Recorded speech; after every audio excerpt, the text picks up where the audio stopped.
I'm so glad that you decided to join us in this conversation. Let me just introduce myself and my colleague and do a little housekeeping.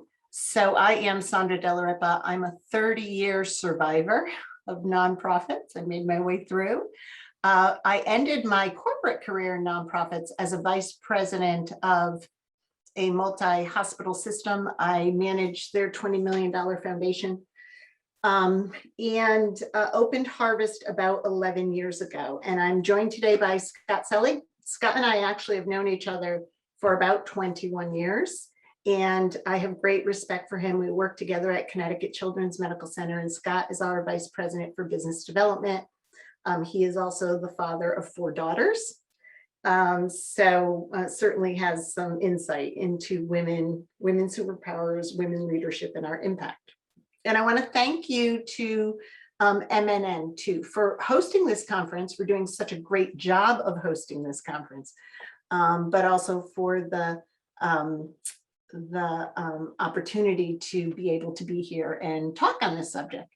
I do have materials that I can share later, such as links to the studies that we're going to cite here, and a follow-up document with notes from the discussion from the breakout groups, as well as our big group discussion. So if you'd like them after today's session, I can email them to you. I think I can drop them into the Whova app, as long as I get the women here to help me get back into my profile. I have 2 profiles. I'm split personality, I guess, but I could do that. But if you want to just drop your email maybe in the chat, that's probably the easiest way, or connect with me directly on the app and I could send you the materials after that. Okay. So let me just start by saying I am not an academic on this issue. I'm not an academic expert on this issue, but I am somewhat of an expert by virtue of the fact that I'm a woman and I've spent 30 years leading nonprofits. So I would say I'm an experiential expert on this issue.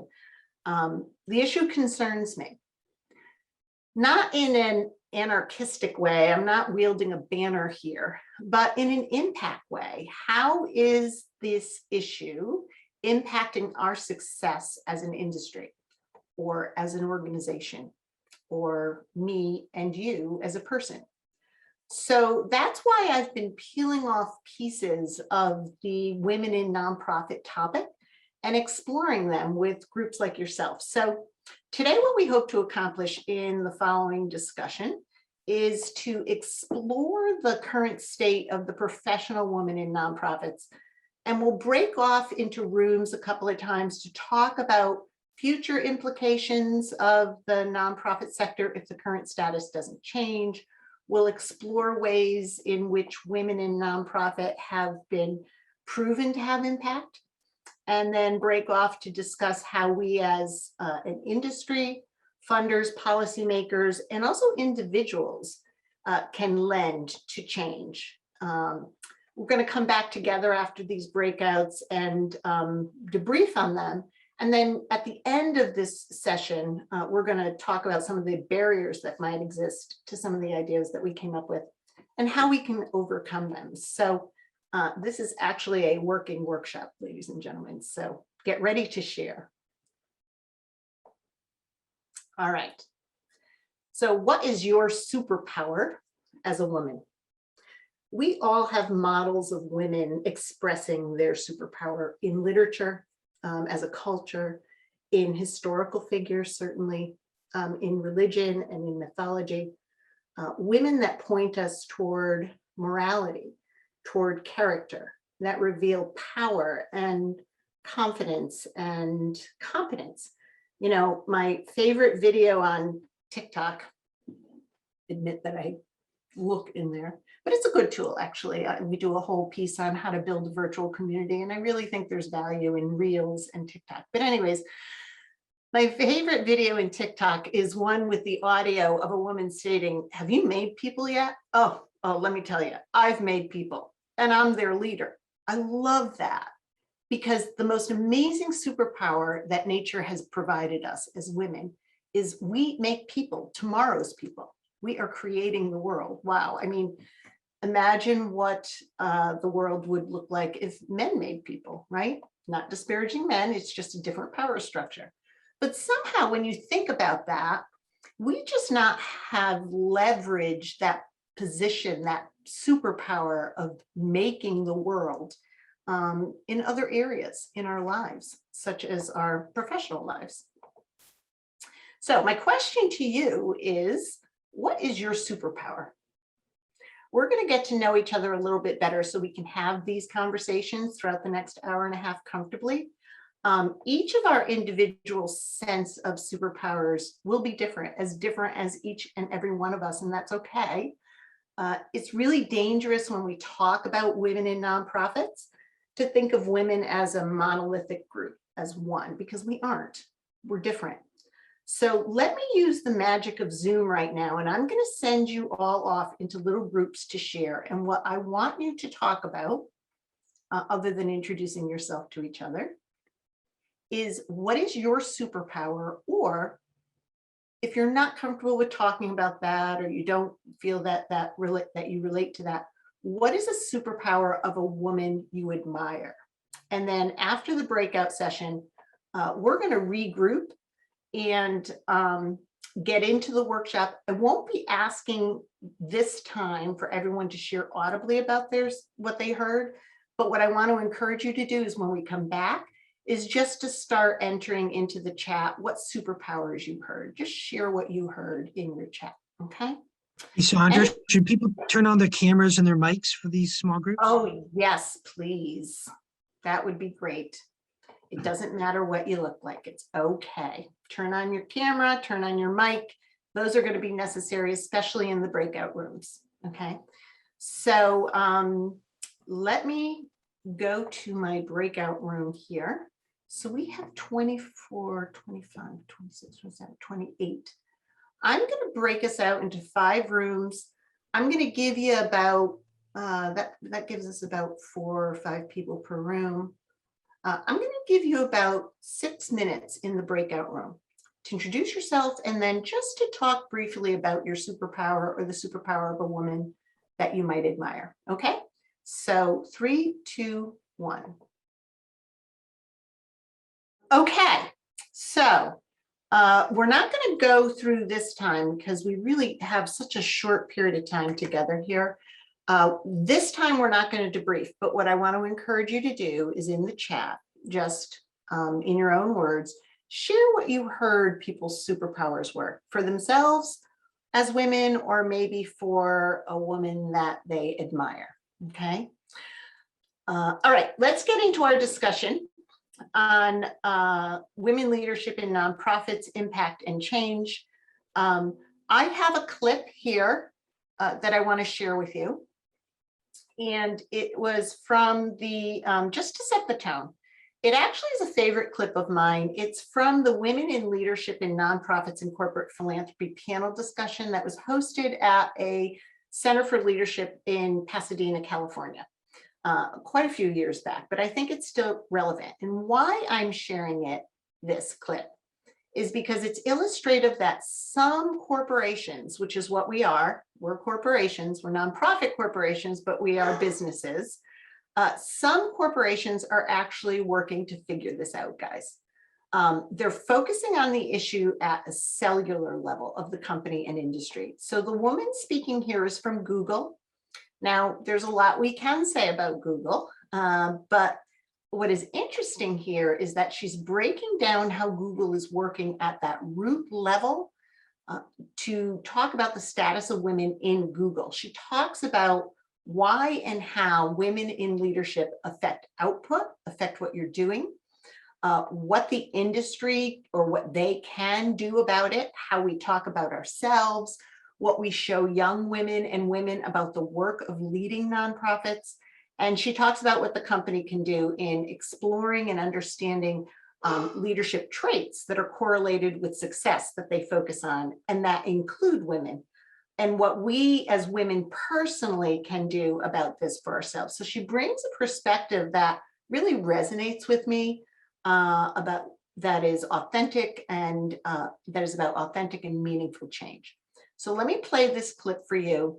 I've broken it up. It's actually an 1.5-hour video, so I've just taken pieces of it. Ava, there's, oh good, you got her. She wants to come in.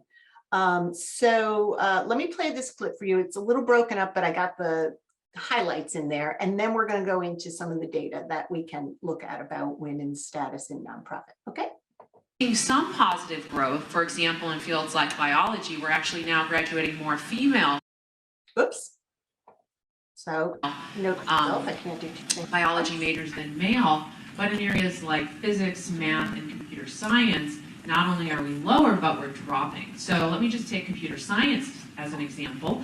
Again, coming from Google, we think computer scientists are pretty important, that programmers are pretty key, but the fact of the matter is where we're heading as a society is software very much is becoming a key to remaking so many of our systems and so many of our underlying processes. And if you don't have women who are actually architects of that design and architects of that change and at the table and shaping it as product managers or as engineers, then we're really left out of the conversation, and the things that we're creating are not reflecting either the needs or the wisdom of women.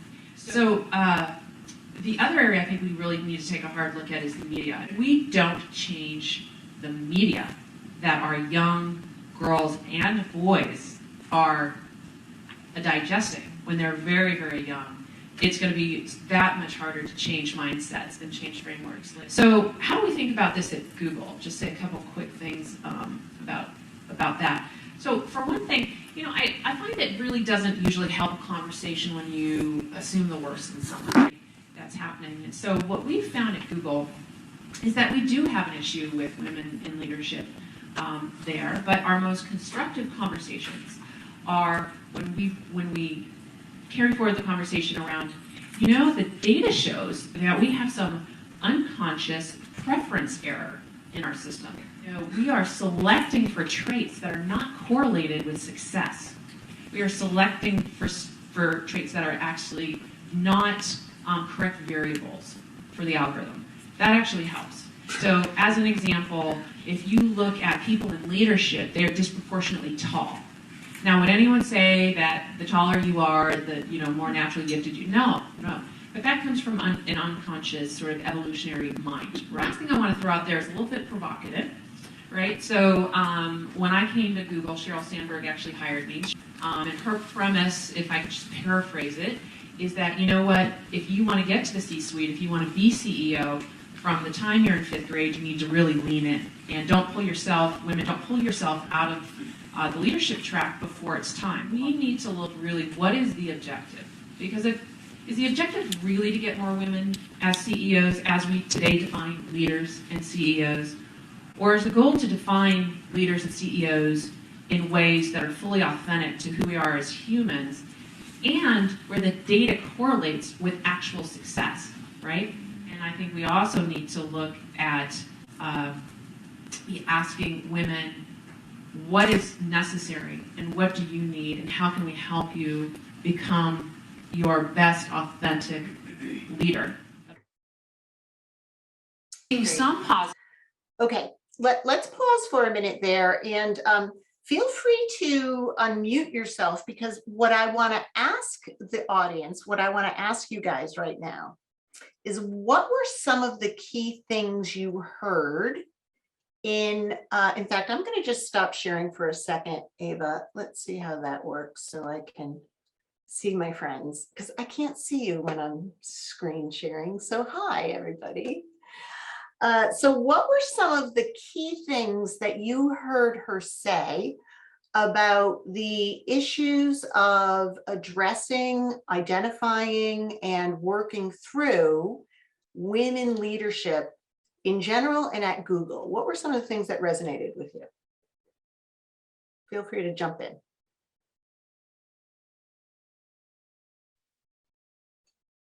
Or I can call on people.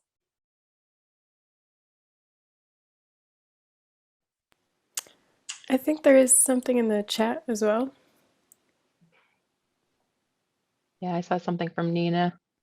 I don't see the chat for some reason. Yeah, no, I was just talking about the point, I don't know if I heard this correctly, having to lean in starting at 5th grade for women. And, obviously that was a very powerful thing, because I wonder if, little boys have to lean in that early as well.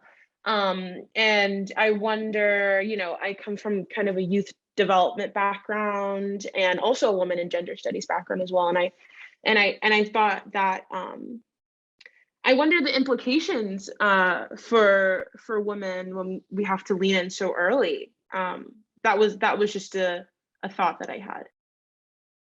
It's an interesting thought, and it's a good thought to unpack a little bit more.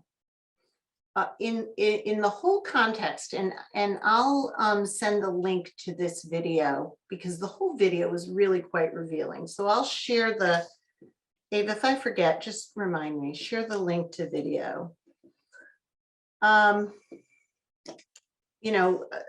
The social behavior life of a child. And while you were all in breakout rooms, I was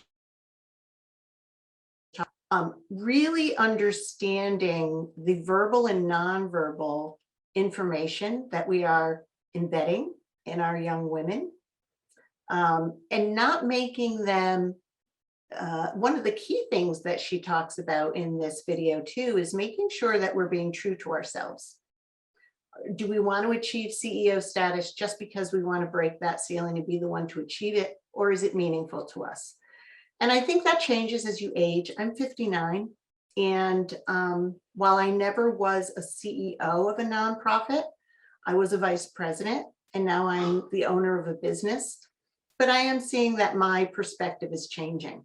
But when you're young, being able to express yourself and be the person that you want without the implication of whether it's good for you or bad for you for your future self is really important. And I think that's what you're getting at here. Is it fear to do that? I think what we'll see in the rest of the slides is some of the characteristics and traits that women have that bring impact, especially to nonprofit organizations, are inherent to our nature maybe. And so instead of understanding what those traits are, certainly not being tall, but one of the things we'll look at is empathy. So understanding that empathy is part of that and really maybe leaning into that, right? Rather than asking a 5th grader, what is it that you want to be as an adult? What else did we hear? There was women in discussion. What really struck me was when she said, as her industry that does technology, if women are not in leadership positions to have that discussion, the product is filled with holes, gaps, because it's not meeting the entire needs of a community. And so think about the implications of that from the nonprofit sector. If we don't have, and we're going to see the numbers in a second, but if we don't have representation from leaders on boards and at the executive level, what's happening to the impact or the influence that can be had on the mission? What gaps exist? Okay. All right. Let me share my. Yeah, go ahead. Yes, please. The only other thing that jumped out to me was when she asked the question of, do we really want more women as, in the C-suite, or, and where do we transform leadership to see better success? Because I think that's one thing where, I've read a lot of literature, but thinking about management versus leadership. And obviously you're going to see better results with leadership, but the male traits seem to be the ones where managers are rewarded. So kind of changing the conversation in terms of course, we want to be in the C-suite, but what does that really mean? And how do you transform leadership generally so that there are better outcomes? That is such a great point. And I love the continuum that it's clear that she's working in this, right? Because the continuum is, first she says data-driven. Let's move aside from anchored bias or assumptions or beliefs, and let's go to the data and see what that's happening, right? And then she moves from data-driven to identifying traits for success, not necessarily traits for promotion. So traits for promotion might be different than traits for success. And then she says, do we really want to just push women into the CEO position? Or do we want to support women? Once we've gotten those two things down, the data and the traits for success, do we want to support women in their journey to strengthen those traits for success so that they now fit what has been adjusted as the model? I thought that was fascinating, right? A lot of good chat in here. Oh, this is going to be such a good session. I wish we had a few more hours. Okay, so let me see where we're at right now. I'm gonna put that down and share my screen again. Okay. So let's talk a little bit about the size of the industry that we're talking about. So we know that from our work here, despite movement forward, there still are some gender specific barriers to becoming a leader. And you heard in her clip, she talks about the external barriers, you know, the boys club, the systems of exclusion, rank sexism, harassment, all of that. But there are also some internal barriers, the voices we hear inside our head and the stories we tell ourselves. There are things we can do. And in order to do that, we need to first look at the industry and where we are currently. All right. So we're a pretty big deal. I'm a pretty big deal. I have a library with lots of books. Smells like Corinthian leather. I don't know if anybody's a Step Brothers fan, but I love that movie. Probably because I have boys. So we are 5.5% of the gross domestic product. To put that in perspective, defense is 3% of the GDP. So we're pretty big, people. We are a $430 billion industry. And as you can see from this next slide, we employ 12.3 million people. That's 10% of the US workforce. Now, yes, this is all 501s, including the big people, the hospitals and the academic institutions. But those are also part of the challenge of women leadership. So we can't leave them out. Of this workforce, on average, we make up about 75% of the nonprofit workforce. That means about 9.2 million American women work in nonprofit, right? Which makes us actually the third largest workforce in the US. Now, when we talk about superpowers, right, we're there. So one of the questions is, well, is it our size? Are we not represented? Well, as a workforce, we certainly are represented, right? So what are some of the data points that we see that are problematic? Now, let me tell you, there are a lot of moving parts to this issue, more than we can address today. So what I did here is, and I also want to warn you, they're all interconnected. So it's very hard for us to do what we're doing today, pulling out one or two pieces and just examining them and trying to come up with some solutions, because they are, the interrelated nature means they're going to impact other areas. But what I wanted to do today is pull a few out, but we can't feel satisfied at the end saying, oh, this is a great solution, without considering the impact that it would have on the others, because this really is a process. So here are the highlights that I want to review in the next few slides. Where are we on time? Okay. Number one, women are not equally represented within different levels. Okay, so we know that. We know that there's disparity. And proportionally, the positions that women have not really changed in the last 10 years, proportionally speaking. And pay equity has not made significant gains in narrowing that gap. So those are the features of these. And these all are cited. So again, I could send either the study or the organization. Most of them came from Chronicle of Philanthropy, journal articles, articles from university programs like the one at Indiana University. But I wanted to make sure that we had the most recent ones. Some of these are from maybe 2019 because, you know, time and distance makes it hard to stay too relevant. But let's start there here. In small nonprofits, 57% of women are now CEOs. Okay, so then 7, 8, 9, 10, 11, yeah, 7 years ago, 53% of women were CEOs. It's not bad. At least it's upward focus, right? But when we look at medium to large organizations, only about 20% of those 9 million women working in the sector lead nonprofits that have budgets over 50 million. So the big show still remains the domain of men. Why is this? It actually gets worse if you are a woman of color. Just 1 in 5 nonprofit chief executives is a person of color. So theoretically, and there's a lot of other numbers that should go into here, but let's just for rule of thumb, look at this and try to get our arms around it. Of the 1.8 million women leading organizations with budgets over 50 million, less than 360,000 of them are women of color, theoretically. It's probably lower than that, okay? Because we have to take the whole shebang of all of the women in there.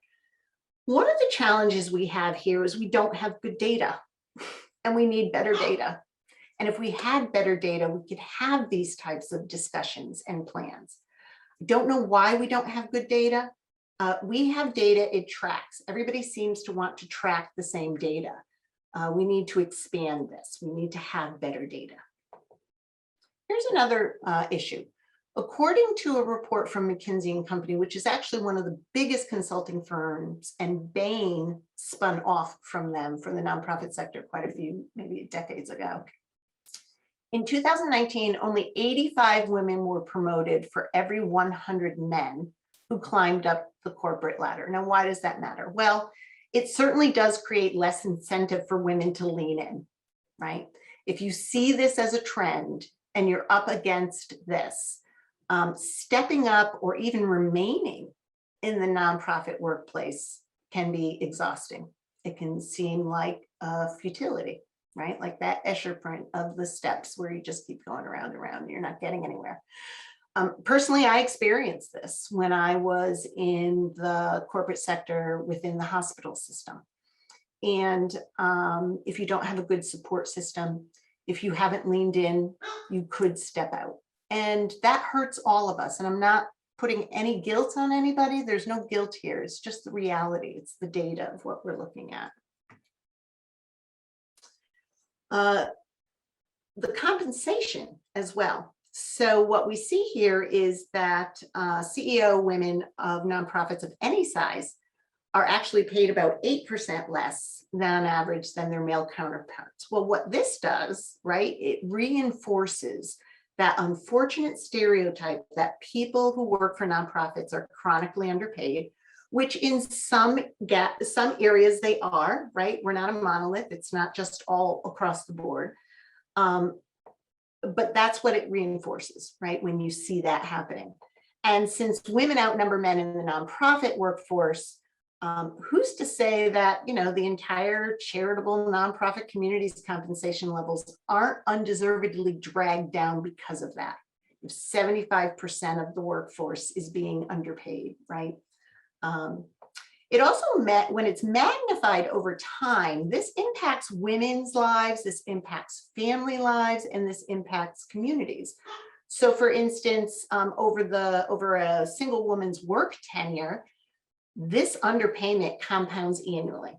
And the pay cap that creates significantly allows for fewer dollars devoted towards retirement savings, or even just discretionary dollars for women to invest in their own life, in their own health, in their own family. And that's compounded, of course, if you're a single household, a single woman household. Women running nonprofits with $2.5 to $5 million budgets are paid a full 23% less than males. So overall, we're underpaid 8%. But when we start to dig a little deeper as organizational leaders, 23% is, I mean, that makes me a little angry. I'll be honest. And I try to keep emotion out of this because it's not, yeah, that makes me a little upset. And then if we look at the board member representation, if we go back to what we heard in that video, where if women are not at the table, how are we getting the things right? How are we creating the right answers, the right solutions? Women represent only 48% of board members and 42% of board chairs. And this was from 2017. Now, if someone in this group, again, I'm not an academic expert on this, but I am an experiential expert. If someone in this group today has other numbers, please share them with me because I'm collecting them and I really want this conversation to continue. All right. Okay, time for another breakout room. Are we ready? Ava, is there anything, or Scott, is there anything in the chat that I should address before we go into breakout? No. Nope. Okay, good. So here's what I would like to happen in this small group discussion, and we'll have about another 6-7 minutes because we have more participants now. What future impact do you think the information we just reviewed, what we just learned, what future impact may that have on nonprofits individually, on the industry as a whole, and on our communities? All right, everybody back?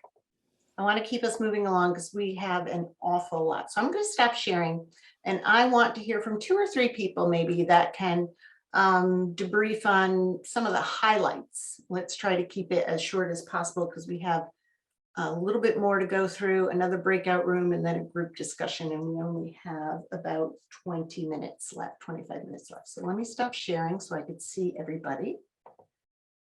Okay, so who would like to share let me just change this. Who would like to share what they heard in their breakout room? Just unmute your mic, be free, talk, let us know. Sometimes we're too polite. I'll speak up. Thank you. Good for you. For one of the keys for me throughout that has been sort of the empathy cue that that women have, and because I was a tiny bit late to the start of the session, I didn't get to talk about what I thought was my superpower in that first session, but I had written down empathy and reading people, right? And so one of my first thoughts about this information was, is our empathy holding us back with regard to asking for money? Like, I know, and I've worked in both the nonprofit and the private world, and I know that it's always, well, if I get that money, if I ask for that money and they give it to me, then that money's not going to the program. That money, right. Right. Yeah. And, like maybe it's not even a conscious thought. And much of that is internal. We Right. struggle with those internal things of, especially in a nature where, we're nurturing and we give. And how many times did my mother allow us to have the last pork chop off the plate, before she even ate, right? So that's just, it might be in some people, and again, we're not a monolith, so I don't want to say everybody's like this, but I think it is. That was great. Someone else, share what you heard in your group about the future impact that this might have. I'll go.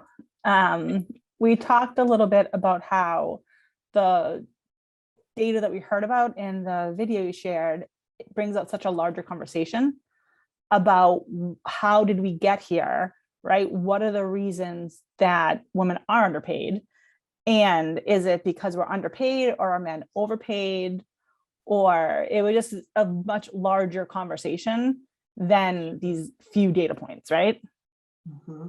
Yeah, it is all interrelated. And, both you and Lisa say the same thing. If we're getting the money, why aren't we getting the money? Why is somebody else getting the money? But really under it both is, well, what else can that money do?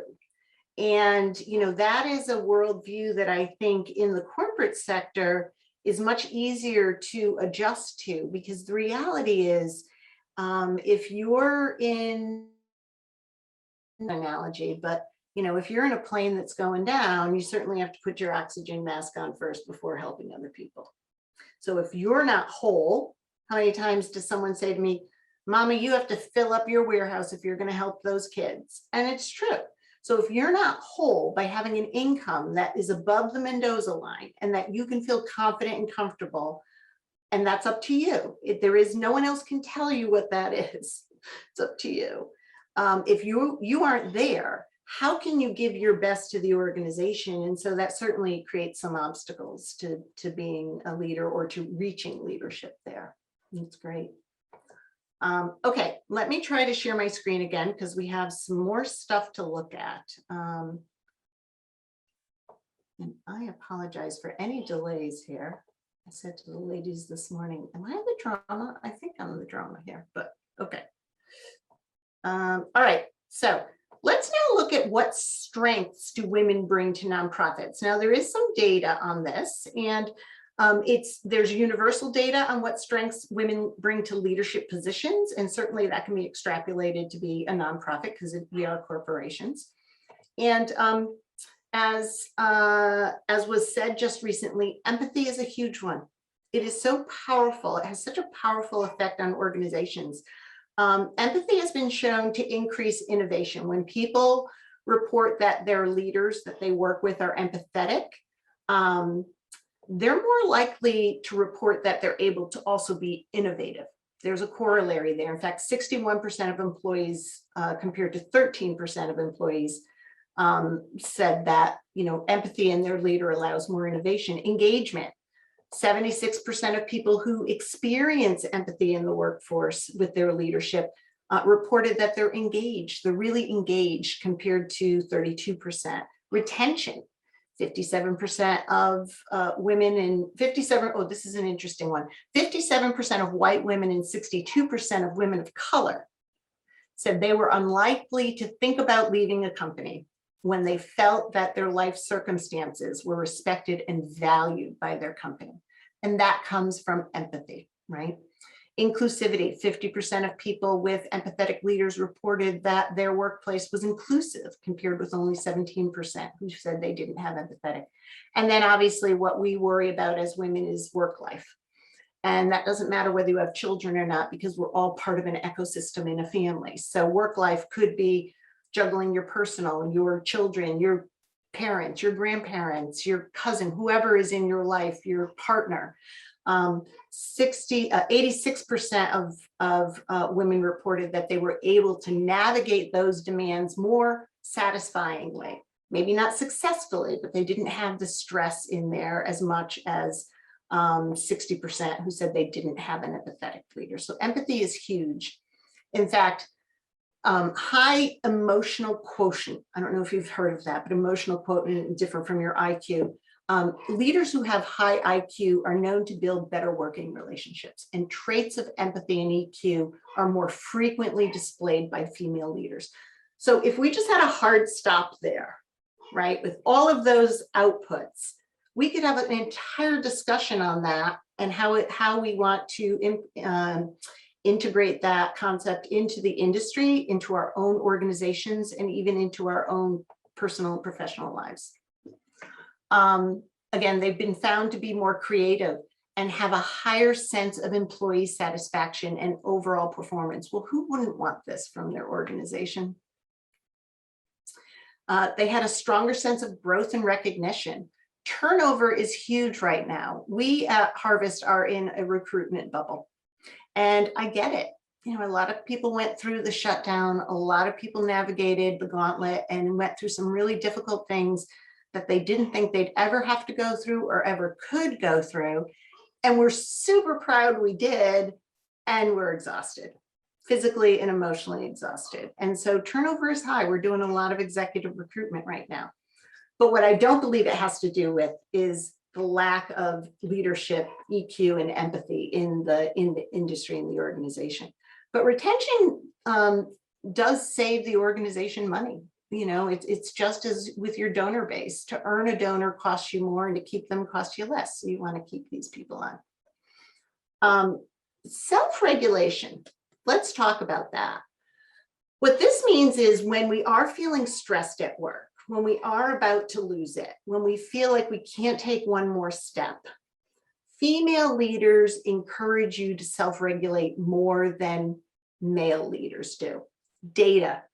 It's not a judgment call. It's not a stereotype. This is what data is showing us. And that could be why fewer women burn out than men. You know, we have this support system when we have women leadership there. And then this as a bottom line, and I'm a bottom line kind of person with your organizations because you are a company and you need to make money, darn it.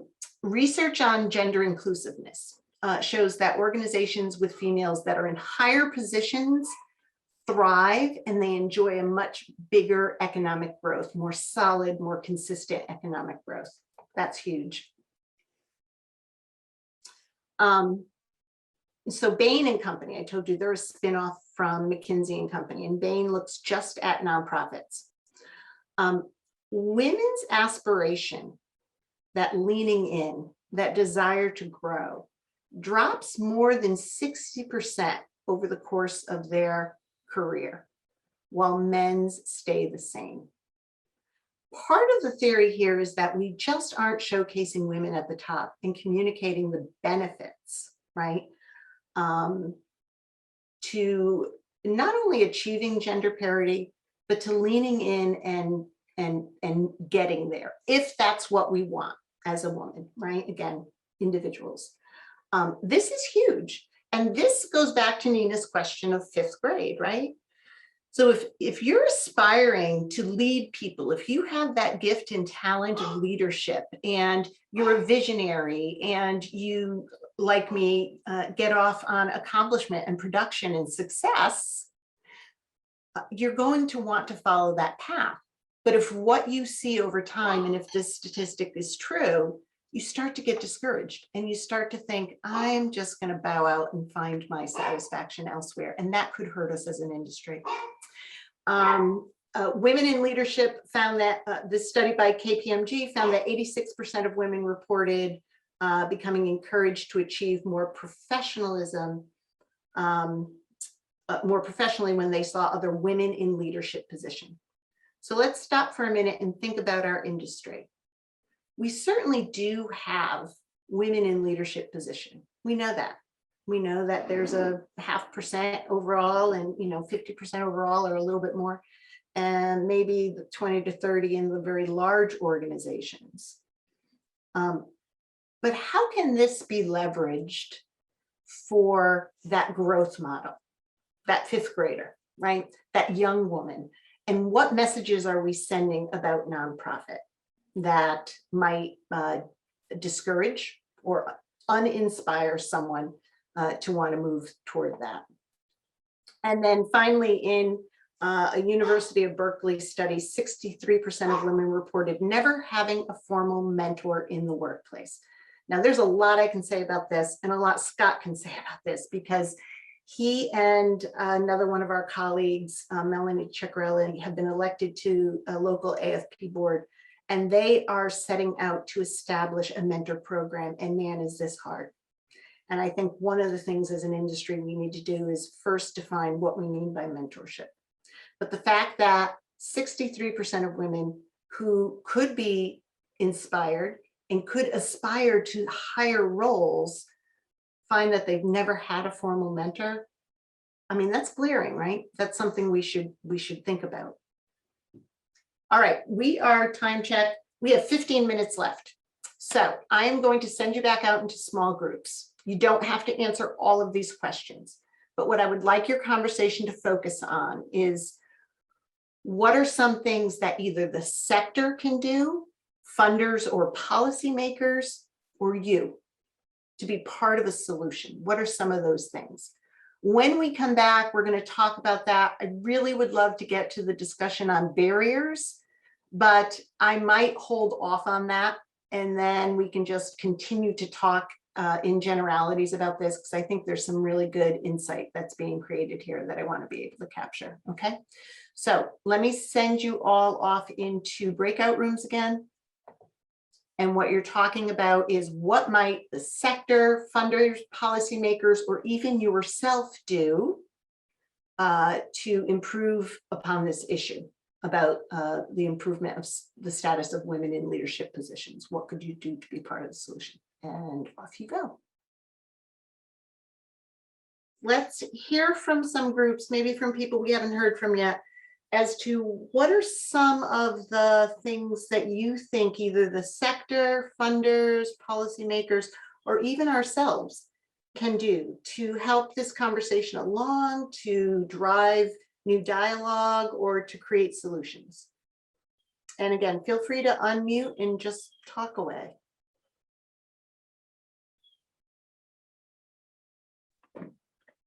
I'll jump in. I think that one of the things we talked a lot about was this idea of mentoring, and I having been somebody who has mentored some younger women coming into the nonprofit world, I've seen the value of it. It was something that I didn't have as I entered into nonprofit over 20 years ago. So I think the work that is going to be done in that area is really critical to helping both attract women into the industry, as well as help reset the stage for them, so that we don't just sit back and kind of let them just go along that path that it's always been. So I think helping to tell them that it's okay to have these conversations like we're having right now, and expect more. That I think is a big piece of it, is expect more as they're coming into the industry. The other thing that I had talked about was this idea that as we as women, when we get into leadership roles within nonprofit in particular, is that we advocate. We know what we're making and we know what we're paying. And we should be advocating to make sure that there is more equity across the boards in that particular area. That's a really important point. And one of the things that we talk about with community foundations quite often, because when we do recruitment, we work with foundations quite often who are funding the recruitment process. And, we have an opportunity to have their ear to say, look, you're paying X amount. And that's what the market is showing, but the market's showing that because you're paying it, right? So let's do some point to point against other similar type roles with the same level of responsibility, the same financial burdens, that sort of thing, and see if we're really being accurate. So that's a great point, Paula. Who else wants to share?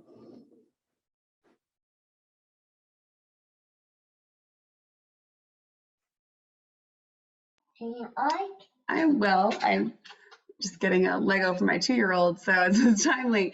One of the things I mentioned and talked about was that as an industry and as a sector, like the nonprofits can offer flexibility to parents, to people, to everyone, will help women, and I just think across the board equity to people that just can do the work, want to do the work, and just need that ability to be flexible in leadership positions, not having to be in a 9-to-5 environment, and being honest and upfront about that, and being okay with it, honestly and upfront, can be really life-changing for the employees and for productivity too. So as my 2-year-old runs away. Great, and that's true. We experience it. So let's see how we can develop that into a policy where everyone wins in this, that something doesn't suffer because of it, the woman leader or the organization. Michelle, go ahead. I see your hand.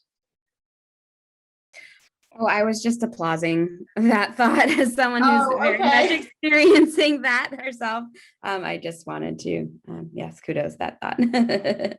So one of the things we know about nonprofit, or I know after 30 years, is we are late adopters of everything. We're very rigid, we're not very transparent, and we cling to habit out of fear, out of need, out of direction, whatever. One of the silver linings in this shutdown was that we were forced through a vortex, and we had to change. We had to change the way that we sat. We had to change where we sat. We had to change how we communicated. I think there is always a benefit in every struggle and fire we go through, and that certainly was. And And I encourage the industry to continue to move in that direction and not to immediately run back to old habits. Because I think one of the habits that we learned is we can comfortably do work anywhere, anytime, and make it work. Does it take a little more thought and process? Yes, but that is part of the process of adopting and adjusting to the equity for women leadership. I think we have, we have 1 minute left. So what I want to do is thank everybody. I want to thank everybody for being a part of this discussion. It is for, an hour and 15 minutes. We haven't even scratched the surface. I want to encourage people to have these dialogues, both in your organization that you feel you have influence in your board, in your committees, in your community. If you're part of an association such as MNN, have conversations there. Community is so important. Find a community that you belong in to have these conversations, a community that you have a shared purpose in, where you can share experiences and resources and consistently and intentionally talk about this. I've not yet been satisfied and found one group that can lead this discussion. If anybody has any ideas on who that group could be, let me know. I'd love to connect with them. But I think individually, if we continue to build this from the ground up, this dialogue, I think we'll continue to see some changes and hopefully some really big leaps forward, some aha moments that we can all be proud of. I really appreciate your time. Wish we had more of it. Thank you so much for joining, and keep this conversation going. I appreciate you.